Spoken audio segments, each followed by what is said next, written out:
మన దేశ రాజధాని కాలుష్యానికి కేర్ ఆఫ్ అడ్రస్ గా మారింది. ఎయిర్ క్వాలిటీ రోజు రోజుకు పడిపోతోంది. ఎన్ని రిస్ట్రిక్షన్స్ పెట్టినా సిచ్యువేషన్ లో ఎలాంటి మార్పు లేదు. దీంతో క్యాపిటల్ సిటీని మార్చాలనే టాక్ స్టార్ట్ అయింది. రీసెంట్ గా కాంగ్రెస్ ఎంపీ శశి థరూర్ కూడా ఈ విషయం గురించి ఎక్స్ లో పోస్ట్ చేశారు. అయితే క్యాపిటల్ సిటీని మార్చడం అనేది కొత్త ఏం కాదు. ఇప్పటికే Nigeria, Myanmar, Russia, Pakistan, Brazil, Kazakhstan, Tanzania, Ivory Coast దేశాలు రకరకాల రీజన్స్ తో క్యాపిటల్ సిటీని మార్చాయి.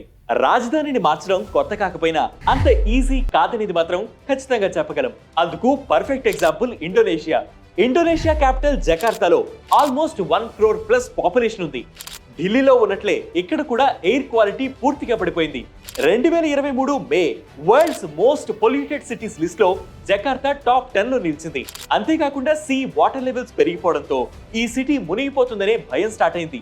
కొన్ని రిపోర్ట్స్ ప్రకారం 2050 నాటికి జకార్తాలో 1/3 పార్ట్ మునిగిపోయే అవకాశం ఉంది.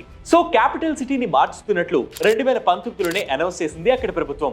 కానీ కరోనా వల్ల వర్క్ స్టార్ట్ అవ్వలేదు. 2022లో క్యాపిటల్ సిటీని జకార్తా నుంచి బోర్నియో ద్వీపంలోని నుసంతరకు మార్చుతున్నట్లు అఫీషియల్ గా బిల్ పాస్ చేశారు. 2045 నాటికి కొత్త రాజధాని నిర్మాణ పనులు పూర్తి చేసి Indonesia 100th independence day celebrations ని న్యూ క్యాపిటల్ సిటీలో నిర్వహించాలని డిసైడ్ అయ్యారు. అయితే క్యాపిటల్ సిటీని షిఫ్ట్ చేయడానికి $35 బిలియన్ ఖర్చు అవుతుందని అంచనా వేశారు. బట్ 2022లో కన్స్ట్రక్షన్ కోసం ఫండ్స్ కలెక్ట్ చేయడానికి గవర్నమెంట్ చాలా కష్టపడింది. జస్ట్ 20% మాత్రమే గవర్నమెంట్ భరించి మిగతా 80% ప్రైవేట్ ఇన్వెస్టర్స్ నుంచి క్రియేట్ చేయాలనేది గవర్నమెంట్ ప్లాన్. అందుకోసం ఇన్వెస్టర్స్ ని అట్రాక్ట్ చేయడానికి రకరకాల ట్యాక్స్ ఎగ్జంప్షన్స్ ని కూడా అనౌన్స్ చేసింది. బట్ ఇంతవరకు పెద్దగా చెప్పుకోదగ్గ ఇన్వెస్ట్మెంట్స్ ఏవీ రాలేదు. ఇక national town planning and development agency report ప్రకారం ఈ ప్రాజెక్టు కోసం 2,56,142 హెక్టార్ల ఫారెస్ట్ ని తొలగించారు. దీంతో పర్యావరణవేత్తలు ఆందోళన చెందుతున్నారు. అండ్ ఇవన్నిటికంటే మెయిన్ థింగ్ ప్రజలను రీలొకేట్ చేయడం.